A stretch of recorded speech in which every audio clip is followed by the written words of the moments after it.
So, and then we'll have chapters that isn't on here that we're going to have, following both Kim and my presentations on the 6 approaches, we're going to have a great example by Dr. Farnbus about a funded qualitative method that she's going to share with us for example. All right, next slide, please. All right, I want to start the presentation by just giving a little bit of background on qualitative research. And I took 2 slides from our first seminar, just as a repeat for those of you that might not have attended the first seminar. And this is just a differentiation between qualitative and quantitative mixed methods. Just for some really basic background, qualitative method uses non-numeric data to better understand human experiences, behaviors, beliefs, and meanings. It is not hypothesis testing. It is not black and white like quantitative research. It's very much studying people's behaviors and attitudes and beliefs. Quantitative, on the other hand, uses statistical analysis to draw inferences. And mixed methods is many times a combination of both qualitative and quantitative methods, which we see a lot of. So today we're going to be focusing on qualitative methods. This article is in our reference, a list of references for this talk. It's a great basic article about qualitative methods in healthcare research. And I just kind of highlighted 3 of the most sort of important or more salient parts of this table for you to just kind of understand those differences between qualitative and quantitative as we move forward and discuss qualitative. The goal of quantitative research is to test and to confirm hypotheses, right? And for qualitative research, sorry, Annette, we're going to interrupt you. The people on Zoom cannot hear well, so we're going to figure out what's going on. Yeah, I think it's the echo. There's an echo happening.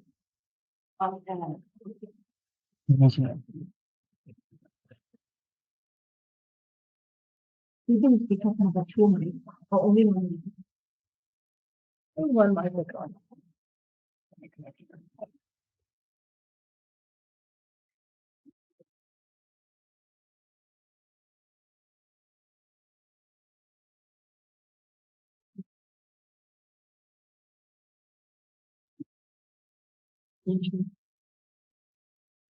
You got it. Okay, so this is another mic we're using to see if maybe the Zoom sounds better.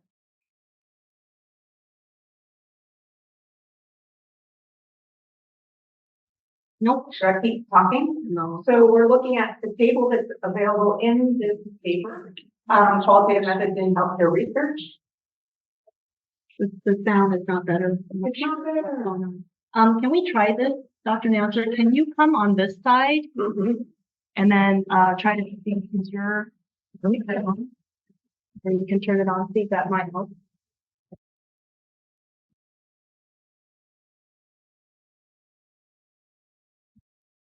Okay, so you'll be okay.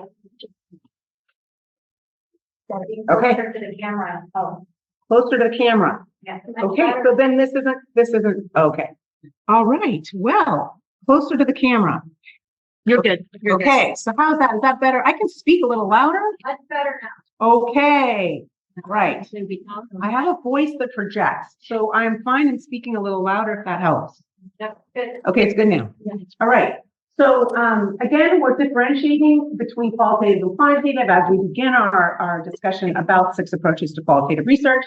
This is the article that is on the references for this lecture, and I just highlighted some of the important differentiations between qualitative and quantitative. For quantitative, as far as design, qualitative and quantitative has predetermined and rigid design, whereas qualitative is a little less rigid and a little more emergent design. And last is sample size. One of the things to really consider when you're one of the things to consider when you're talking the differences between qualitative and quantitative is for quantitative, sample sizes usually need to be large, so you have a power to work with and determine whether you reject or accept your hypothesis. Whereas in qualitative research, the numbers of your participants aren't as important. More importantly is that you study individuals in depth, and numbers aren't as important. Okay, so that's just a little bit about the differences. Next slide, please. Again, applications for qualitative research. Qualitative research is a deeper understanding of human perceptions and behaviors. We give participants a voice in understanding of phenomena, and it's a great way to explore healthcare needs and perceptions in the healthcare community. And again, sometimes qualitative research can inform quantitative studies. So again, you can sometimes start with a qualitative study and then expand it into a quantitative study, a qualitative study and expand it into a quantitative study. Okay, now we're going to move into the 6 approaches. Next slide, please. Oh, no, we're not. We're going to say one more thing. So qualitative methods in healthcare research, the article again, that we are encouraging to read. And again, they outline the important design. They list phenomenology, grounded theory, ethnography, historical research, and case studies. We'll be talking about all those except for historical research today. And we're adding narrative. So very much in alignment with this article. Next slide. So I'm going to begin by discussing ethnography, descriptive, and narrative approaches to framing of qualitative research questions. And then Dr. Kim Pyke-Grimm is going to be talking about phenomenology, grounded theory, and case study. And then we'll hand it off to Dr. Sonnenquist for an interview. So this ethnography is quite close to my heart. And it is a method that you can use to better understand a cohort of individuals that share a common experience.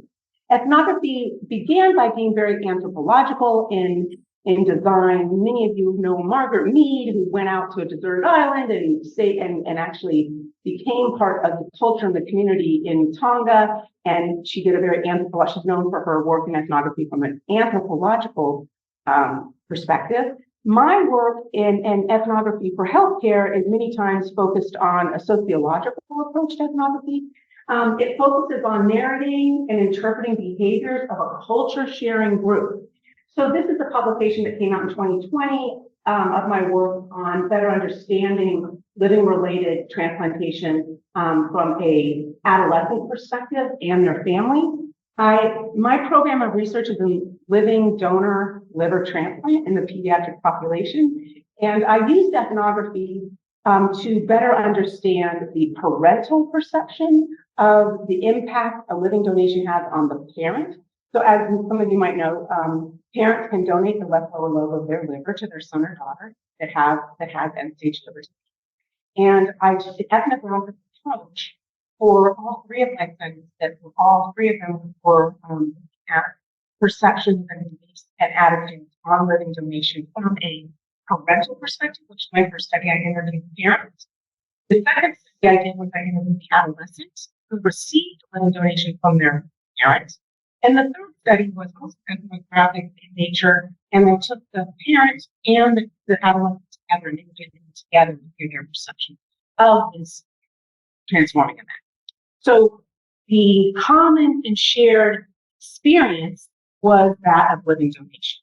And so that's where ethnography really played well for answering this question.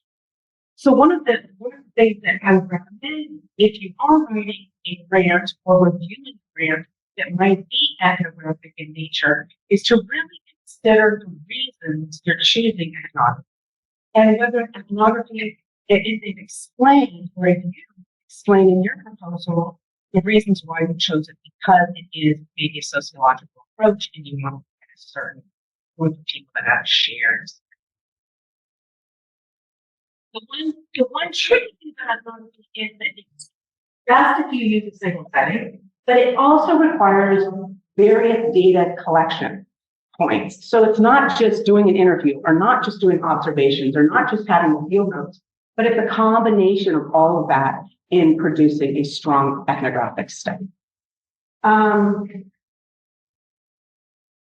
And I believe that we're going to have coming down the line a seminar that's about data collection. So I'm not going to get into that today, but this is just the overview of ethnography. Next slide. Again, looking at ethnography and work that we want on writing and reviewing ethnographic proposals is that it provides answers to questions about a sociological or behavioral aspect of living-related liver donation. And again, this study was looking at the one that I had prior the publication was looking at adolescents, which was funded by MCHRI, which I want to thank them for. It was a CE grant. And so MCHRI does fund qualitative studies. So don't be intimidated by it, really in embedding qualitative research into your proposals. All right, next slide. So descriptive. Descriptive is another method. And just for your own edification, there's more than 6 approaches to qualitative research. There's a heck of a lot more. We've just chosen these 8 to talk about today. Descriptive is very commonly seen in healthcare. Its approach offers a really broad insight to a particular phenomenon. It's inherently very simple and it is flexible. So I'm giving an example of a descriptive study that I just got intramural funding for, and I'm looking at kids who have experienced metabolic bariatric surgery. And I'm going to be interviewing the adolescents who have experienced metabolic bariatric surgery to understand their experiences, specifically the experiences that they've had personally, socially, and within the family and community. I chose descriptive over, say, ethnography because it's a little bit more, it's a little more simple, and you can use one method of data collection, which I'll just be using in interviews, and it's a little more flexible. The nice part of descriptive studies is that it really focuses on the who, the what, and the where. It's very systematic and pretty simple to follow. So I thought, since this is a very time-limiting funding that I have, descriptive is a nice way to approach this question. One of the things you have to be careful with about descriptive is that many times it is considered to be less rigorous. And according to Lincoln and Gula, who are really preeminent in the area of descriptive work, descriptive methodology, is you have to really explain why you've chosen descriptive and how it's going to be credible and how it's going to be dependable, confirmed, and really test its rigor and explain its rigor in your proposal. Because it can be considered sort of not as rigorous as, say, ethnography or phenomenology. Okay. One of the well, I don't want to get into too much of the analysis, but it's recommended that you use thematic or content analysis when using descriptive design. Okay, next slide. Narrative, I've never done a study on narrative. It's very tempting. I think it's a really fabulous way to answer a research question. It's used to describe the life of a group of people by storytelling. And this example I just pulled out, it looks at stories and life narrated by people with Alzheimer's disease. This group of researchers really looked at how individuals with Alzheimer's disease present their life story, and data were collected from 9 participants, and they were asked about their life experiences from childhood to adulthood, and then to their current life. So it uses field notes, it uses observation, it uses photographs, documents, diaries, all sorts of data collection to produce a narrative. Next slide, please. So again, the purpose was to look at people with Alzheimer's. It's really focused on developing coherence and making sense of a life experience. And it's best to use a less structured interview and let the participant explore and expand their responses. Very free flowing when you conduct a narrative study. You do need to allow time and space for the participant, and the development of narrative blocks needs to be attended to, because many times when you're working in a narrative capacity, it can be a bit difficult to be able to do the analysis in a very formal, systematic way. All right, next slide. And then we move into phenomenology, which I'm going to hand the mic over to Dr. Kim Pyke-Grimm.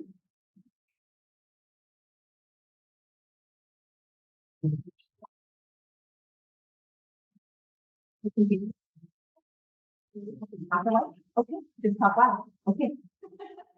Great. Well, it's wonderful to be here. Thank you all so much for the invitation to present today. And thank you for those who we can't see on Zoom. And we'll have a time for questions and answers at the end. So we're going to get through the content first, but hold on to your questions if you don't mind. So I'm going to talk about 3 different qualitative methods out of the 6. And the first one I'll start with is phenomenology. And phenomenology is a way of understanding people's lived experience. What is their lived experience in a group of participants who have something in common, a phenomenon that you're interested in studying, and then really understanding what that lived experience is, but also really drilling down and really focusing on what is the essence of that experience. That's really the purpose of phenomenology. And as I go through these next 3, I'm going to try and also compare and contrast a little bit about these methods to show you what are common characteristics of one versus the other. So I'm going to start by talking about a study that was done in 2020 about the lived experiences of mothers who are parenting children with leukemia. And my background, I'm shameless to say, is all about oncology and hematology and clinical transplant. So notice that the examples I give are in that space. So bear with me. So again, the lived experience of mothers who are parenting children with leukemia. And what they did in this study is the investigators interviewed 10 moms from Oman about what their experiences were. Now, I'm just going to read to you what their purpose was, because I just want you to understand what the goal of the study was. And it was really to explore the lived experiences of mothers parenting children with leukemia and their maternal coping strategies while caring for their children. The thing about phenomenology is typically the sample size tends to be smallish compared to some of the other qualitative methods that we use. So for this study, exactly what Ken did, interviewed 10 moms. Like we may have as few as 6. So the idea is that these interviews are very much in depth. This study here was on average 60 minutes per interview. So very long, very involved, and fewer participants because there's so much data. But the other thing to keep in mind is that oftentimes interviews is the primary data collection method. And with a phenomenology study, typically, you have a whole long list of questions. Sometimes they may have 3 questions. And then they probe, and they ask, and they, investigate around those 3 questions. Now, for this study, with these moms, what they were interested in asking was, well, tell me a little bit about your experience with cancer. What was life like before your child was diagnosed? Each child life after they were diagnosed? What were some of the challenges that you experienced in caring for your child? And how did you overcome some of those challenges? So those are a few examples of the kinds of questions they asked in this phenomenology study. So the other thing I just want to go over just really briefly is data collection. In this study, they used interviews, but you can use other types of data collection, but they used interviews solely. They didn't do participant observation or anything else. But the data analysis, typically in phenomenology, looks at what experience, our experience, and a description of the essence of the experience, all about the lived experience. Keep those 2 words, lived experience, in mind when you think about phenomenology. The other thing to point out is phenomenology has its roots in philosophy and psychology. And there are 2 different types of phenomenology. They can be descriptive in nature, or they can be interpretive. And this one was interpretive, and you'll see it oftentimes referred to as IP, interpretive phenomenology, which just means that the researchers went in and they were really trying to understand this lived experience and interpret what that meant.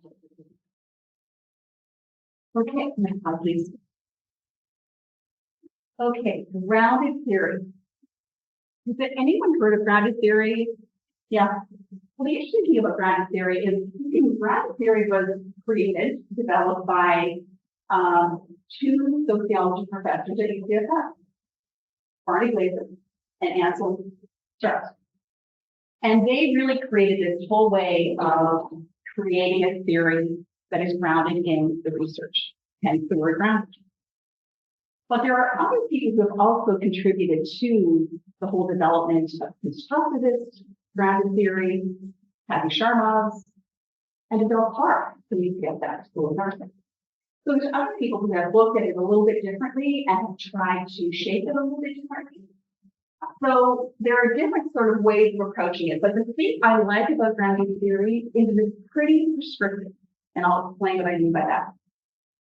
So really it is a way of generating theory or the development of context and social process, and again, it's grounded in the data.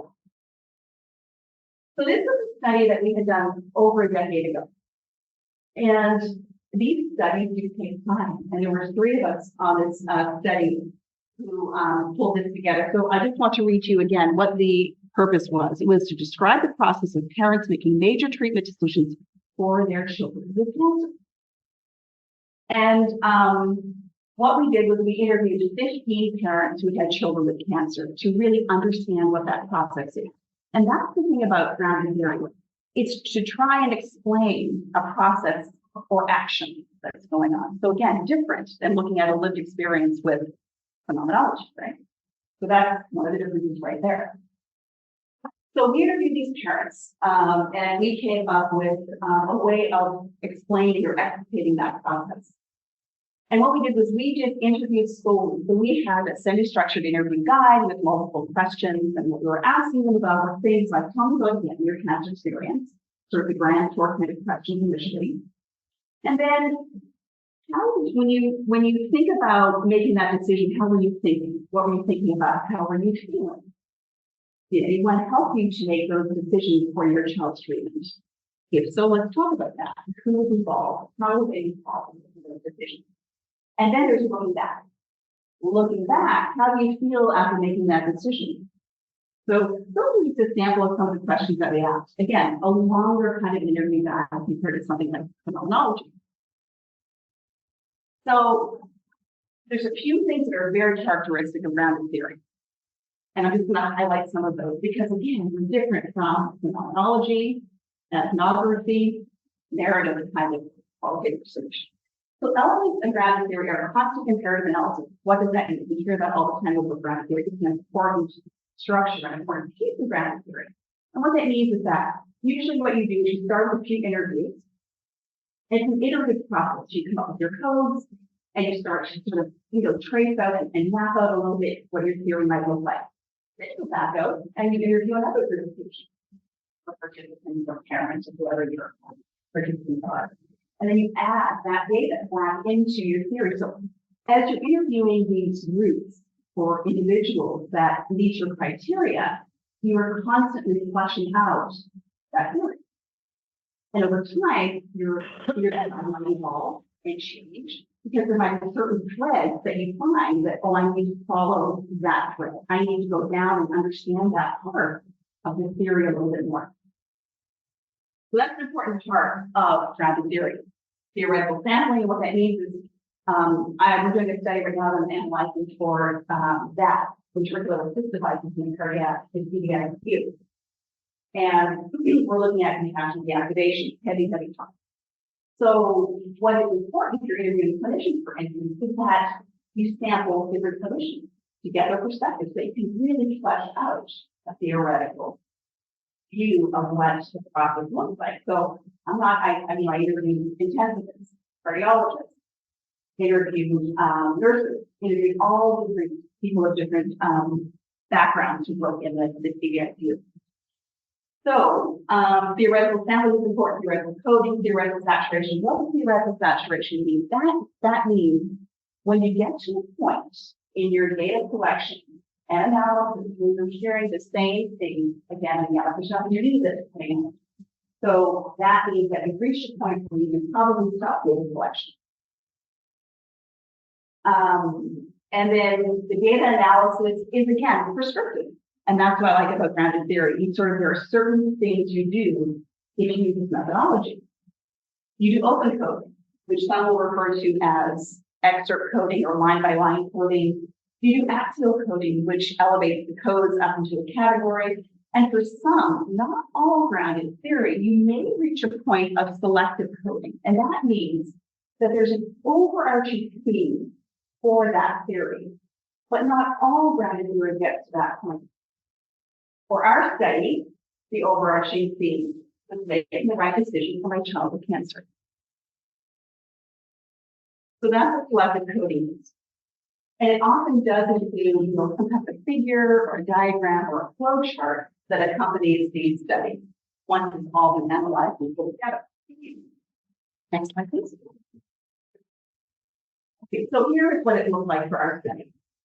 So again, the selective code was making the right decision for my child with cancer. On the far left here, these were kind of like the antecedents. This is what sort of went into making the right decision. What are the things that influenced that? Well, there was motivating factors. There was also challenges. The center part of this figure is making the right decision. And what are the things that went into that? Well, there were strategies that the parents employed. There was different decision-making dimensions. There was clinician support that was offered in different ways. And then kind of like an outcome is looking forward, and we described conviction tempered by doubt, and then the emotional toll it took on the parents. So that is an example of a grounded theory approach for a study. And doesn't that look and feel different than phenomenology or ethnography? So just again, want to highlight what some of the differences are for you. Next slide, please. And then the last is the case study.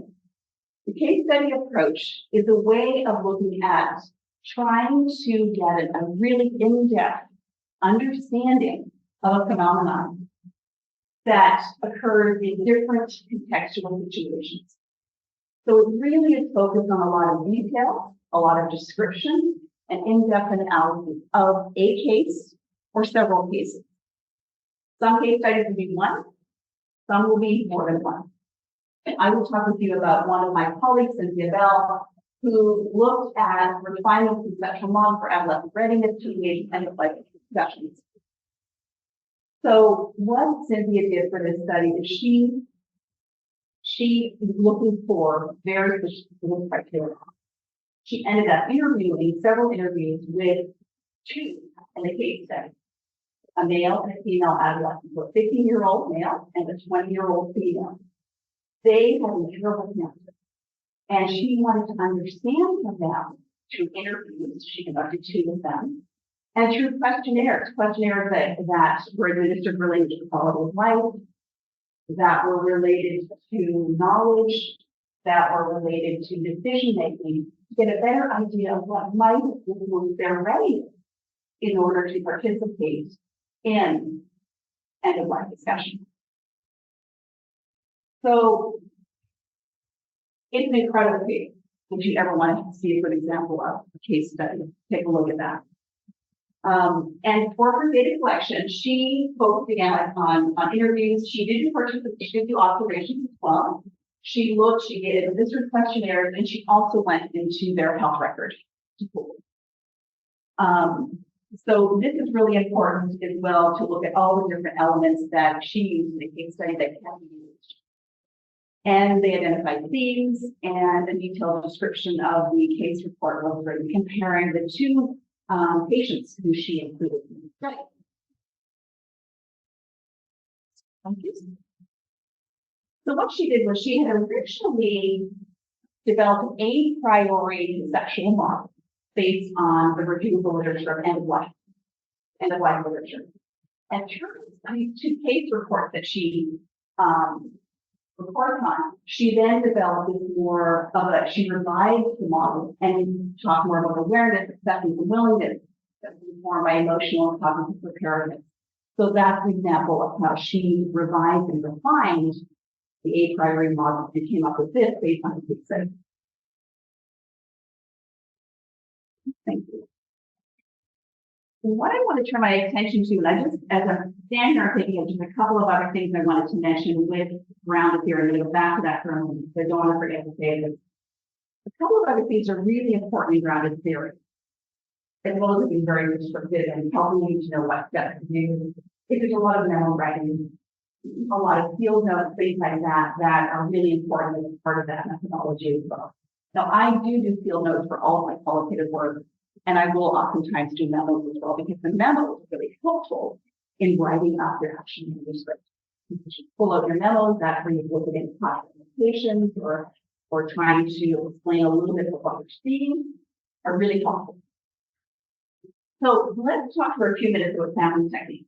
So there are different sampling techniques that are important to consider as you write out your proposal. How will you select your participants for this study? So the first one is convenience sampling, and that is sometimes referred to as accidental sampling. And that often, these participants are selected based on how accessible. Sometimes they're really geographically available, so you can enroll them. And then there is also the ease of doing it, which is free in the whole field. I'll give you two examples of what I mean by that. And oftentimes it's very inexpensive to do. So an example would be, social media survey. As an example of including the or, surveying people at a shopping mall. Or being on a crowded street and doing some surveys there is an example of convenience sampling. Now, purposive sampling is when participants are selected really based on very clear and defined criteria.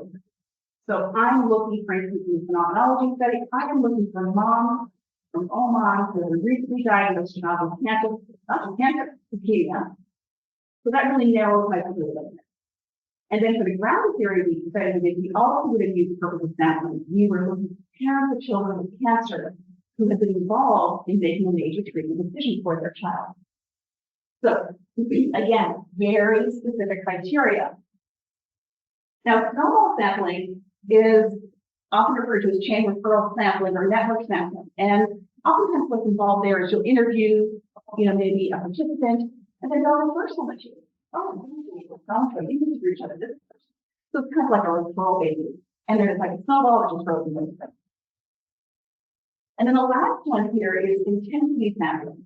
And that's where you're looking for an information-rich cases. And I would liken that to the case study approach, because you're looking really for very focused patients. In that case that Cynthia did, she was looking for patients who were adolescents, who were incurable. So really, really focused. Next one. So we have Dr. Sundquist, who is going to speak about her descriptive study that was funded.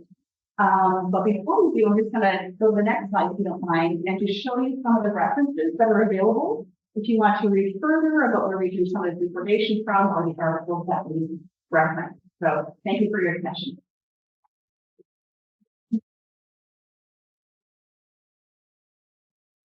All right, well, thank you. Yeah, so just really excited. This is a qualitative study, as was just mentioned, that MCHRI has funded. We're very grateful for that. We're sort of a little more than halfway through this study, so this is very preliminary today, but hopefully it'll kind of give a sense of what this looks like in practice for at least one kind of study. So all of our examples today are really heavy, including mine is on sexual assault and sexual assault prevention on our own Stanford campus. And then I realized that there's a reason for that, right? These are really complex phenomenon, things like end of life discussion, things like prevention of sexual assault, having a child with cancer, that maybe don't lend themselves very well to a paper survey, right? So qualitative methods really shine when you have just these complex things where you really need to dig in deeply and understand lived experiences and these all sorts of complex cultural and personal and kind of things that you could never get it when you did it quantitatively or quantitatively alone. So just to kind of, just as I'm watching you thinking about, where are qualitative methods essential, really, right? And if you love quant, you do quant, you can do mixed methods, but it really brings something to these complex topics. Okay, so this is sexual assault prevention on our own campus here at Stanford University, focusing primarily on the undergrad population. So women aged sort of 18 to 24 years, as you will probably mostly know, we know that about 20% of college-age women end up being sexually assaulted during their time at college. That is a true number for Stanford, as well as a lot of other universities. It fluctuates a little bit, but it's pretty standard across every university that ever actually does these surveys of it. So clearly, big problem right here in our backyard that we probably all feel strongly about. Even more alarmingly, women of color experience sexual violence at a much higher rate than the general population. So Native women reporting about 50%, Black and African American women 40%, Hispanic 36%. They're also less likely to formally report their experiences and get into the care and treatment and response kind of services that we'd like to see and being able to recover from these. So really, we need to do better with these groups of women. We were implementing a big evidence-based prevention, sexual assault prevention intervention here on campus. Called Flip the Script, and it has been shown to reduce campus sexual assault by about 46% and reduce attempted assault by about 63%. If anyone is interested, we've done some trials of this to talk about that separately, more quantitatively. But we saw an opportunity in this bigger work we were doing to try to drill into these numbers and figure out what can we here on our campus do better with women of color to make sure that some of these most vulnerable populations are accessing the interventions that we have and that they make sense of them, et cetera. All right, thank you.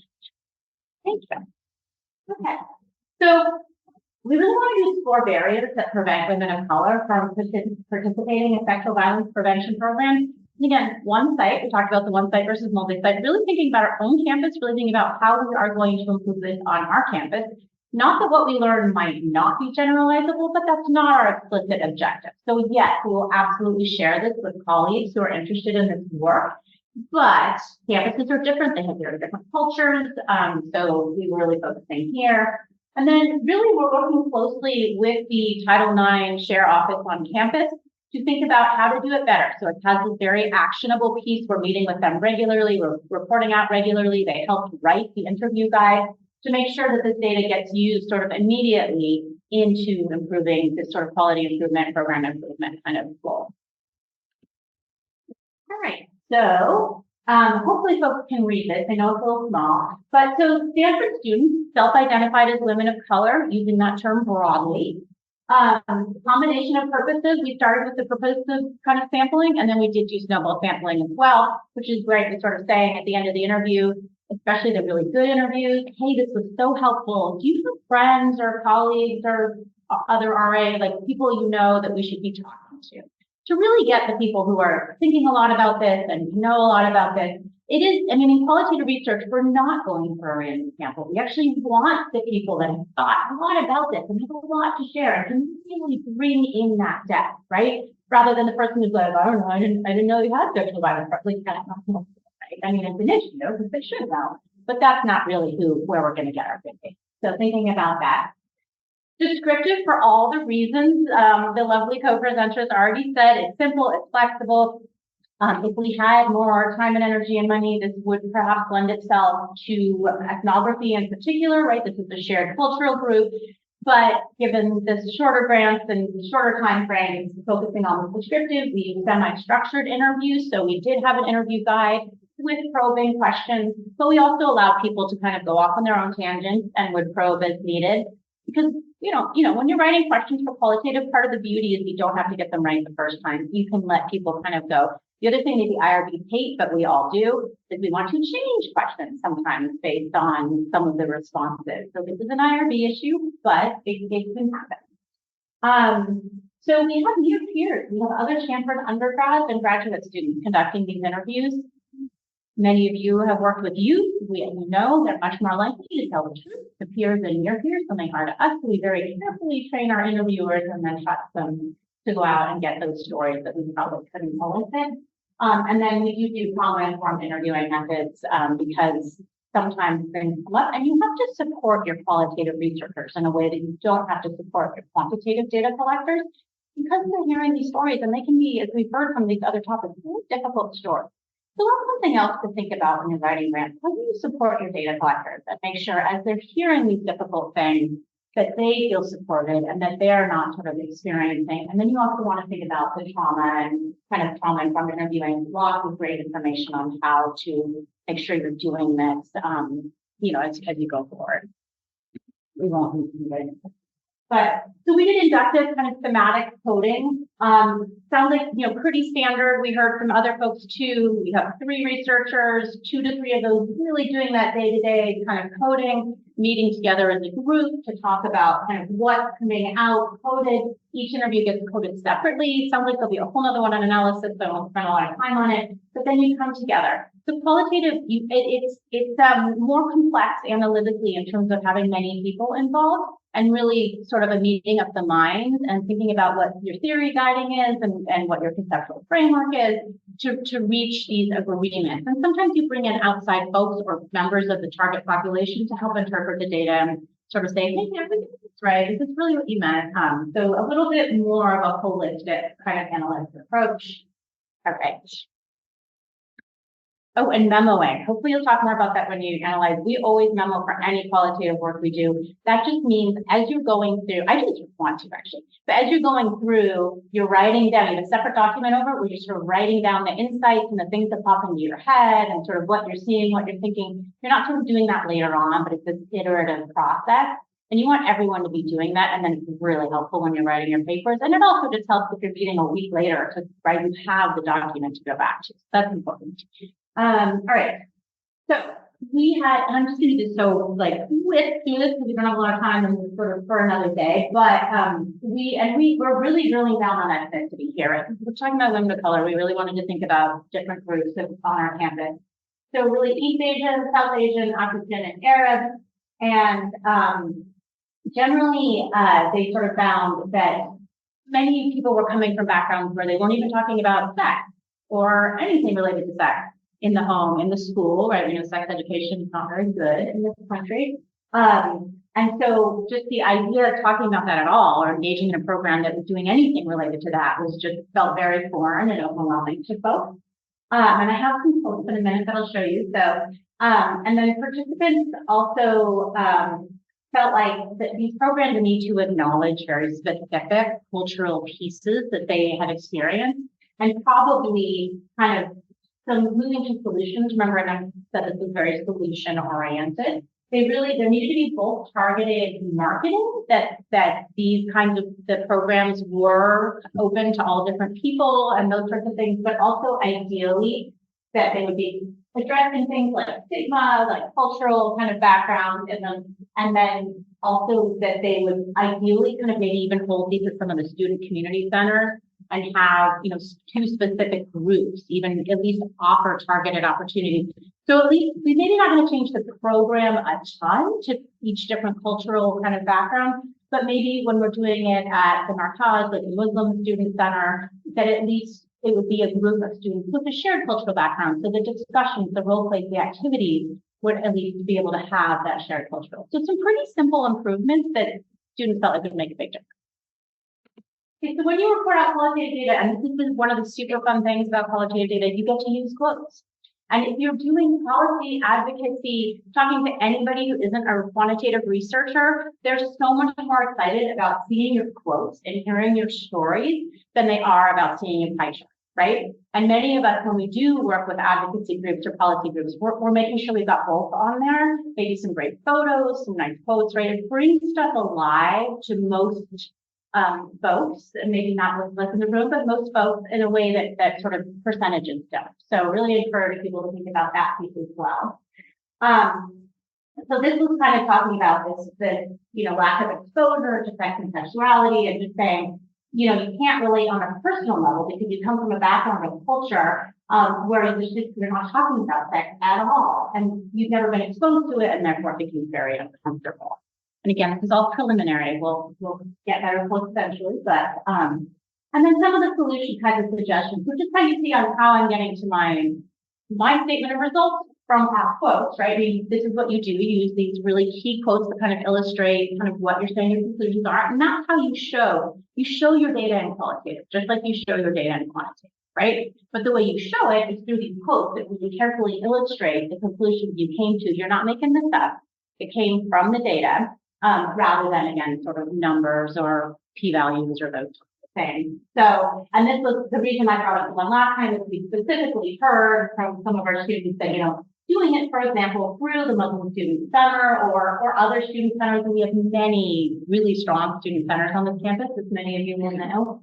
So then at least you will know the other people who are there and other people who are interested in going. You all can go together. And this woman thought this would be a game changer in terms of my willingness and my comfort for it. I think that's it. I know we want a few minutes for questions. Oh, okay. Well, just conclusions are sort of like, sounds like there's stigmas, would feel more at ease in a similar group, and sort of the target marketing, target recruitment is important. I'm not going to do that, but there are limitations to any study, any methodology, and strengths. And like I said, we're working closely with the share office to kind of think about how to implement this on an iterative basis. Like we had our first meeting with them in the summer and we're meeting them regularly. So it's not like at the end, we will do a presentation and move on. Like we're meeting with them like pretty regularly, talking through what we're seeing, like thinking about how to do this better. So exciting that way. Also exciting about qualitative research, like your preliminary results are almost as meaningful as your end results. Sometimes things go in a different direction, but usually a few interviews, you're already starting to get action. All right. Also some references on our stuff, and then I know we just have till 1, right? Oh, okay. Oh, we have all sorts of references. Yeah, we don't have to rush. Okay. Sorry. Yeah. Would you guys all want to open up the questions? You want to, the co-presenters want to add anything first, or? Oh, fabulous.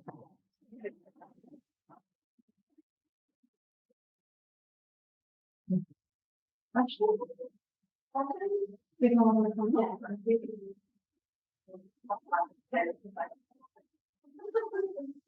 Anyone have questions here?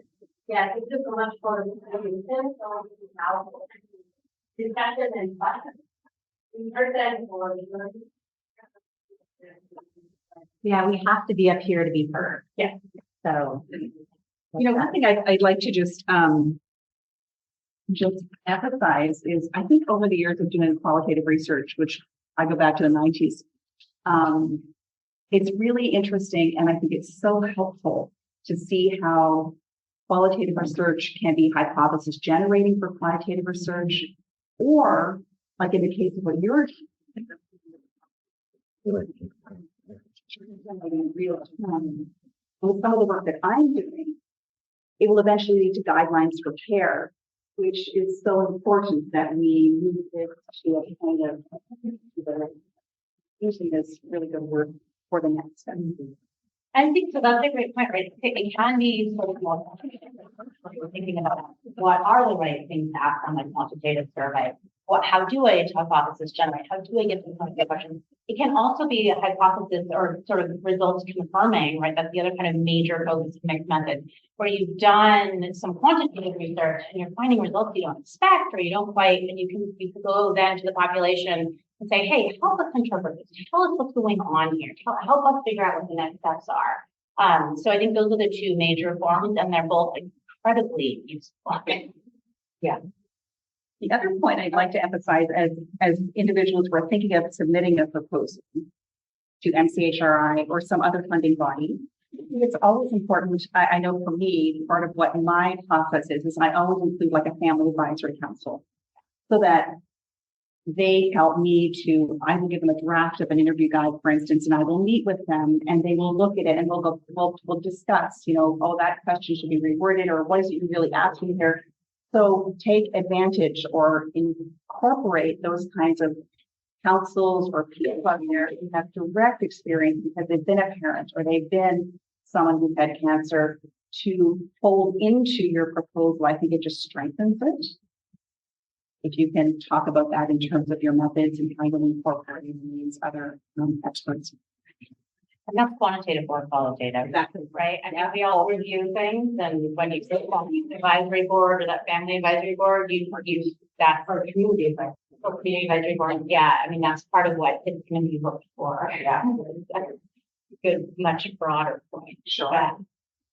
No, I was just going to say, I thought the combination of all three presentations, I think, was a nice sort of balanced, rounded sort of way to present these approaches to qualitative research. And Dr. Sanchez, I want to say thank you so much for that lovely example. And your work is so fascinating. But I think it was nice how it tied back to the approaches and allowed some comparisons. And of course, Dr. Pyke-Grimm, how you compared and contrasted all the different approaches was really, really nice.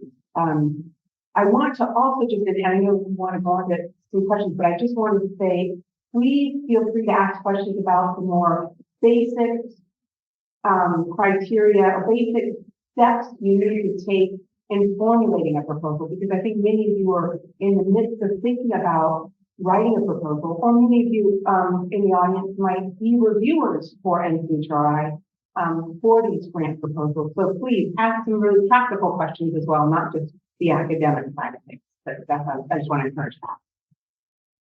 And don't forget, your question drives what research method you use. So depending on the type of question or what you're looking at, that will often determine which of those 6 methods, for instance, when it comes to qualitative research or others that you'll select. Does anyone here in the room have questions? Andrea, I don't know if you want to, I want to put you on the spot. If you want to share with them your project and what you're doing, maybe you can get a little feedback. You know, I don't know if there's, they're sorry, you know, I'm a little audio issue. Can I make?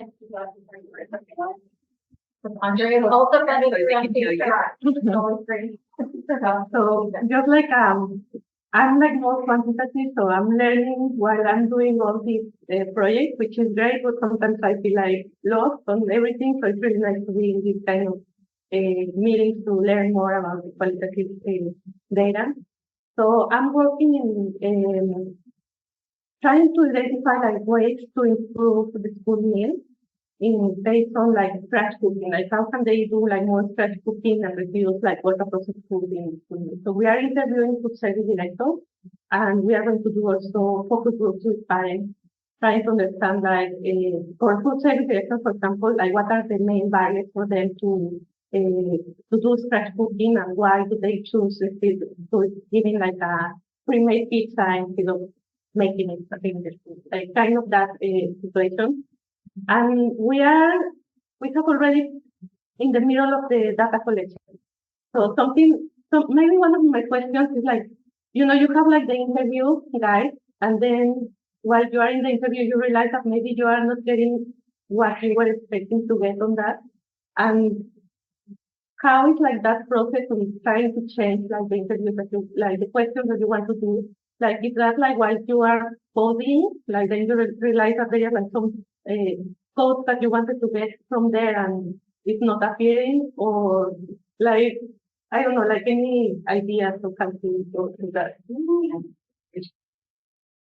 Yeah, go ahead. You can happen at any stage, would be my answer to that. If you are doing an interview, like hopefully you piloted your interview guide, but it's always different. If you're doing interviews and you realize you're missing key questions, you know, then you can add them. But yeah, sometimes you're also gonna kind of coding like later on and be like, nobody's talking about X, Y, Z, and I really expected it. So the only issue, so this is another reason if you can in qualitative research, immediately, which I mean, that's also the same by the way. Quantitative, the sooner you start running with the analytics and making sure there's no massive issue, the better. But you can add, I would say, at any stage when you realize you're not getting what you want. The issue is the IRP. You have to go back through if you change stuff any substantive way. But they're pretty quick on the everything. Yeah, no, I think it's a great question, and I'd like to encourage you when you do conduct qualitative, not necessarily going into the data collection with preconceived ideas on what your participants are going to say, but leave it to the participant to share with you what is important to them, if that makes sense. Because it isn't so much when you do qualitative research, it's not that you want to get to X. It's that you want to better understand the person's perspective, beliefs, attitudes. So it's not like quantitative when you want to, you know, prove the hypothesis or reject an null hypothesis, or it's not you go in with this preconceived idea. You go in with a very broad idea, you know, open to anything that person wants to say. And sometimes on the flip side, you might not get what you want, but you might get things you never even thought. And that sometimes can be even more meaningful.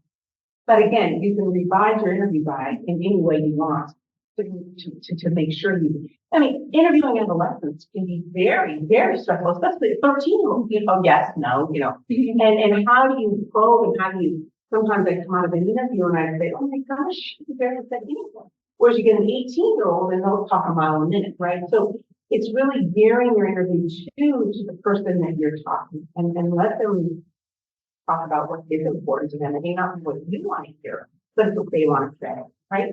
That makes sense. Yeah, no, that's the thing. Yeah, sure. I have a question that's maybe more MCHRI specific for the application process, but as we grow our pool of qualitative reviewers, so applicants who are submitting projects, the reviewers may not all have the qualitative experts, and so my question is there something that they should really include or some information that would help the reviewer who maybe is a non-expert understand the project or, you know, what they're trying to. Core Q. Yeah. Well, that's The Core Q checklist. Yeah. No, that's a great guideline. Okay. I do want to mention more about the first seminar and what that was. I think I was here for that, but I think Yeah. that's something that I guess we could also give to the reviewer. No, I think Yeah. it's a great question, and Anisha, to respond to your comment. And Kim, I appreciate that so much because that's really your wheelhouse, and it is important that reviewers around the table who are reviewing the MCHRI grants, especially for qualitative, have expertise in qualitative research. So that is one of the reasons we're doing these seminars to educate those reviewers and those that are writing proposals. And our first seminar, which I thought was quite successful in really talking about the overall aspects of qualitative research and how to review and how to write using the core checklist was one that I really refer them to. And I think it's on video, but I think there's many other ways you can get that. Almost to the point of having MCHRI reviewers see that video before coming to review, or, you know, and maybe have quantitative little tidbits that you can share with reviewers but not to get too, Kimberly wants to say something, but that just, does that help? Yeah, no, it does. Your first table here too, that kind of compares on, I think some of the sticking points are things like power. You've all gotten back to qualitative proposals, it's like what you have. Yeah. You're like, It's the first part, but I can go back to the slide and yeah. So just like, so that was also in that table, but the checklist. Yeah, of course. Yeah, maybe identifying the proposals. I mean, it's hard to know without reading all of them and from the summary, but maybe trying to do a better job of identifying them and letting that reviewer know, like, this is a qualitative, you know. I mean, in a dream, in a perfect world, wouldn't it be great if we had a little, like, just a nuts and bolts, just qualitative, reviewing MCHRI grants, like, just, and everyone who's going to be a reviewer has to go to or watch, sorry, but everyone has, it's on the list. It's not that they have to attend all these qualitative seminars, it might be too much, but just to have a 30-minute nuts and bolts, having review, and having participated in the panel, and you've done MCHRI grants for several years, and they're always still good, but that there is, you know, there is still education that could be done for all of you, and if you know what you have to listen to this video or to be a reviewer. Just a thought. Yeah. Thank you so much. I did like the purchase engagement. Maybe so really appreciated the sampling technique. Oh, sorry. Okay. I had sort of a simple question in it. Sorry, but people may not hear you overall. Maybe go on camera. Oh, I don't know. We can hear and then. Right there's right here. Okay. I think thank you. Right, there we go. Catherine Connors, leads the research participation program for School of Medicine. So a lot of this was pretty new to me. So thank you for starting kind of at the basics. And then sampling techniques were very, very relevant to how we think of things. So that I absorbed easily. What was blurring together for me a bit is in the beginning, because we're reviewing 6 methods. If maybe we could go back to the slide from the beginning to differentiate, because descriptive kind of felt like it match to a couple of the other ones like narrative. And so I was just trying to kind of review that a little bit to understand the different methods that we started with. Absolutely. Thank you.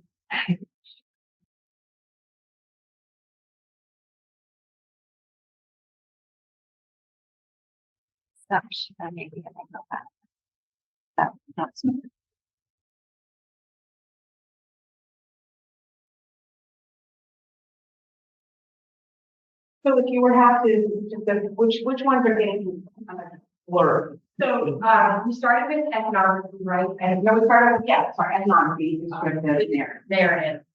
And so thinking about, I guess if you could help, if you could find the descriptive again and how that's unique from it. Sure. So I think the thing, and others want to be, I'm just beginning to have work with it and more but descriptive is really more simple and straightforward, and it looks at the who, the what, and the where. It's really much more simple than the ethnography, which really have to look at more shared beliefs, shared understandings. We usually have several ways of collecting data, from observations to interviews to field notes, even though you want to have field notes and all that is descriptive study. But descriptive is much more simple, much more straightforward. Okay. Yeah. Ethnography is very labor intensive. And I would almost recommend, quite honestly, if you really are, I mean, if you guys, but I think if you're really, these MCHRI grants are very time limiting. And I think that if you're being realistic to do a phenomenological research study or an ethnographic research study, takes a lot more time and effort and expertise, is a little more difficult than say a descriptive. But please, you guys are they're much more labor and much more academically involved, especially around theory. I mean, I don't think that you have the bandwidth with an MCHRI grant to do a theory generating study unless you have some real experience. So, and narrative would be more telling more stories that the more individual level versus like a property right. So the ethnography is more about a group of people that share similar experience. Women, survivors of breast cancer, right? Whereas narrative is telling a story about their life as a cancer survivor. Yeah. So another example is like, I do a lot of focused ethnography to try to find that one thing to really understand each kind.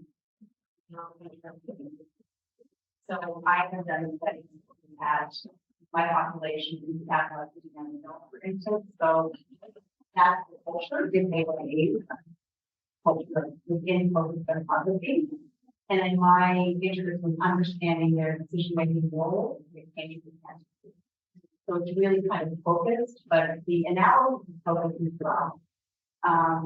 So I think knowing what kind of, whether it's phenomenology or ethnography, it's also a decision point for you to make when you're thinking about your population.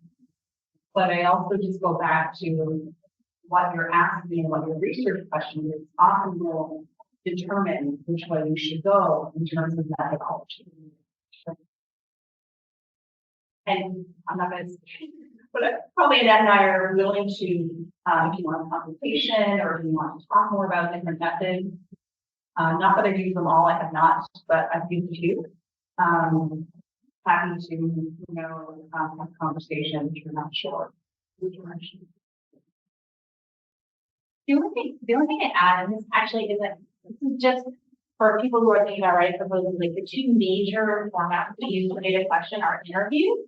And those actually take different formats, like you can do like the informant interview, and so there are kind of methodological pieces that sort of fall underneath, but also can go across these about how you approach that interviewing. And then we also use focus groups. And that would be a group of 6 to 10 folks brought together with a skilled facilitator and a note taker. And as you might imagine, again, heavy topics, all of our examples, even for qualitative research, those tend to be more one-on-one interviews. But things where perhaps having sort of a group think or having people be able to bounce ideas off each other and build ideas really let us help you to a focus group. It's a little harder to do, so it's a little bit harder to facilitate focus group. You do need someone who's sort of skilled in making sure the same person doesn't keep talking all the time, and everyone gets heard, and but they lend themselves to different kinds of research questions. So just want to throw out there too that there are multiple data collection approaches within all of these really. But so there's different stages of methods. We just somehow didn't, we all kind of did interview with them. Yeah. And data analysis is a whole nother lecture. Yeah. We have one question. Is there a chance you can all speak a bit about where thematic and content analyses fit into the approaches that you've all discussed? And can you move back a little bit closer to the mic? We'd like to start.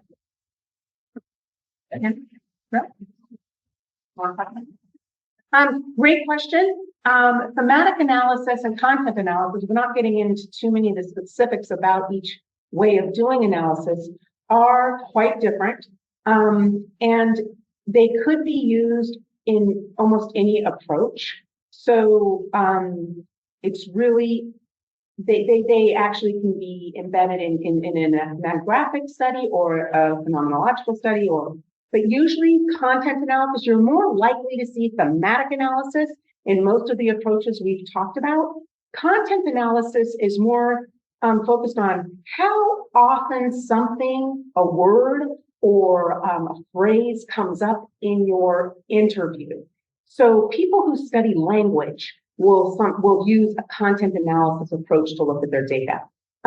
Most of the examples we've been given today of the 6 approaches are more fitting for thematic analysis, but again, you can find content analysis used in those as well, if that helps. Anything you want to add? But yeah, that's the AI approach to qualitative. We really trying to see it, and that is the thing. And it is very we are quantitative. seeing that start. It's really interesting, and it is more about sort of counting certain. So I think I think these blinds are also probably blurring more and more, especially if we are seeing some sort of computerized approaches mixed with human approaches. And I think we're all, we used to all do this on sticky note. We're all old enough to spend this on sticky notes, colored sticky notes that you put your different ideas on, you put them together. But now we're starting to think about how to use computerized approaches, make hybrids, and so I think there's going to be a lot of innovation in qualitative methods. So this is getting way far, I think, but that'll be interesting. Yeah, I think it just depends on what you're trying to highlight as well. Like I've done content analysis as well, and just one recently on a project as well. And that it was important to sort of highlight other of these different, codes or categories that we've described, what is sort of rising to the top as an issue, or what's important to focus on in a future project. So that might be helpful if that's the direction you're going in, like you want to describe everything. But if you're doing the counting down, content analysis, counting and not counting as well, which is a really good article by H2 and Shannon, which is really great at describing the different types of content analysis. I'd recommend that one. But that again, it really just depends on, are you trying to highlight specific things and where things are most important, or where, the interviews, things are, becoming more important to the participants in highlighting that. And we see that, for instance, in one method of content analysis, the numbers, the relationship, the important between the patient and the provider relationship really rose to the top of being key when it came to decision making. Just everything. Thank you. That was from Annie there. So I would recommend that article if you're interested in that. The other one I would recommend, and they just did a new edition of for thematic analysis, the Ron Clark, which is classic. I think they published their first one in 2007. They just have another edition that just came out a year or two ago. So one is to do with thematic, one is the other paper I recommended content. So if you're wanting to really understand the nuances of each, I recommend those. I do have a question. Okay. Hi. Right, Tony. Yes, right here. Oh, sure. Thank you so much. I learned a lot from your presentation today. I do have a question regarding the sampling technique. I think that's a lot of a question we got through the TA request we provide to the researchers as well. Like, what kind of sampling technique they can use for the research, right? And then I would like to hear from you, like, how do you choose your sampling technique based on your research, and also how do you interpret the data or bias given the limitation of each sampling technique?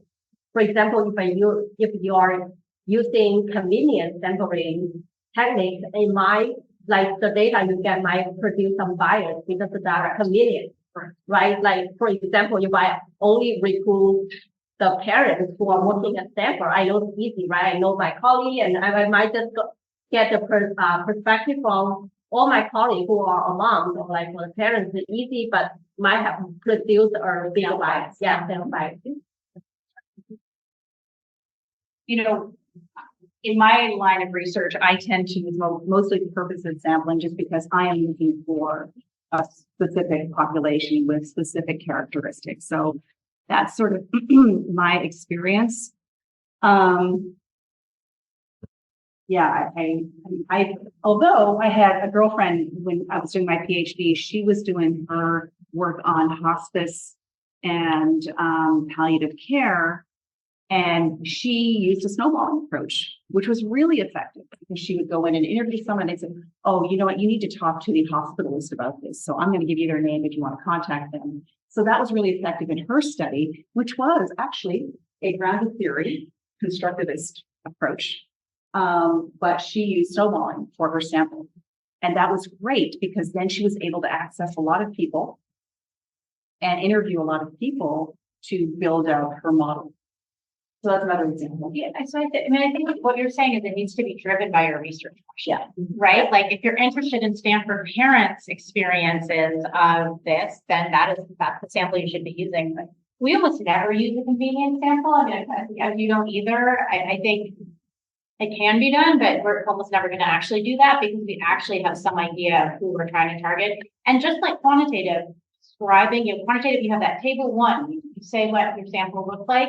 You need to be very clear here too what your sample looks like. And that's the main thing, right? If it is all Stanford parents and kids with cancer, be very honest about that and be very honest about the level of difference in a general population, or maybe it's all, so I think that's the big thing. We do, like I said, we usually almost frequently do combine. We start out sort of purposely sampling some idea of exactly who we want to talk to first, and then snowball it so that we can get our numbers and then we make sure that we're talking to the right kinds of folks.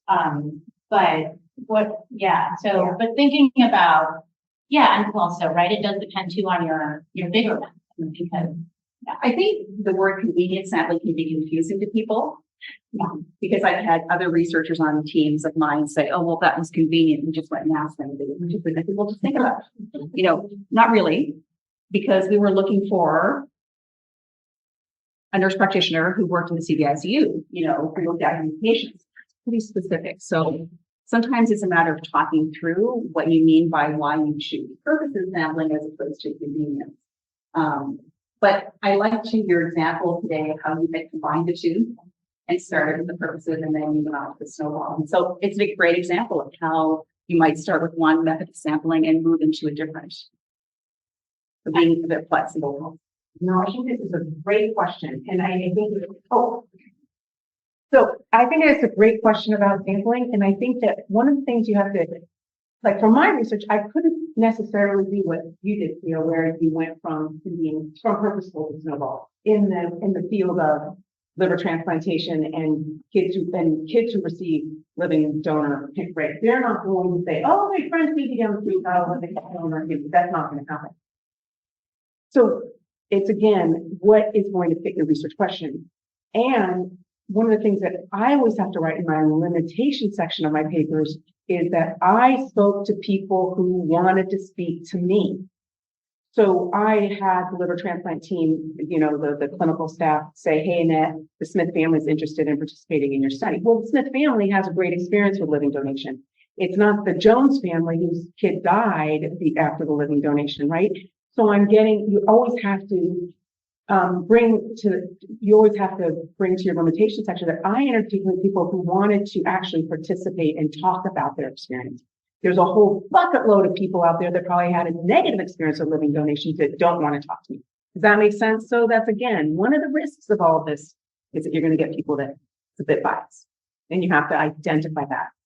And as you work through the method and determine which, qualitative method you select from those 6 or more, or focus groups, whatever, that will really determine how you see based on your research question, based on the population you're trying to target, will really help to fine-tune one of these sample methods. And we just also argue again that quantitative research has that same bias. It sure does. Right, the people who love it and the people that hate it want to talk to you about it. And everybody in the middle, it's like, fine. And it doesn't matter if it's quantitative. or qualitative.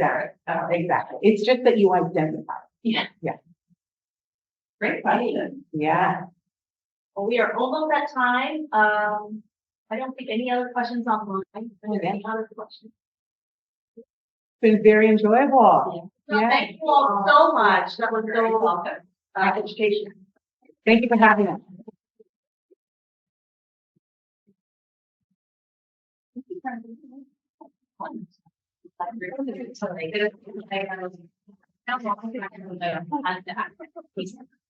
You